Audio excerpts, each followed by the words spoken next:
Практически у каждого в жизни бывают ситуации, когда разрешить ту или иную проблему невозможно без сторонней помощи. Как правило, в надежде найти понимание и поддержку, люди направляют свои обращения к руководителям различных инстанций, а иногда и преодолевают расстояние. Выездные приемы граждан в этом плане – оптимальный вариант.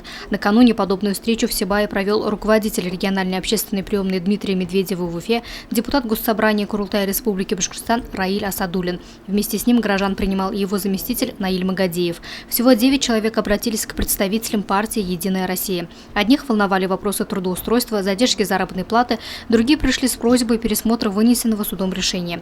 Среди обратившихся были и те, кто не смог получить жилье, несмотря на имеющийся льготный статус.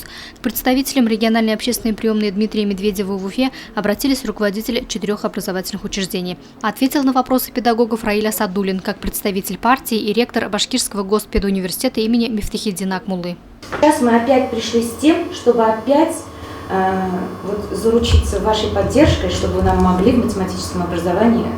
Поддержку Российской академии наук, главного математика мира и страны Людвига Фадеева, который является академическим секретарем Российской академии наук математического отделения, и ушло письмо на имя Ливанова, чтобы в Башкортостане создать специальную структуру, которая вместе со школами будет совершенствовать систему математического образования. Вчера я провел совещание по результатам этого письма, и мы вместе с Институтом математики Академии наук России, Уфимского филиала, создали Академию математики.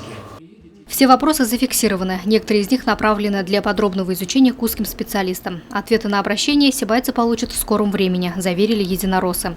Луиза Мустафина, Радмир Исенгулов, Гульгина Раскельдина, телекомпания СТВ.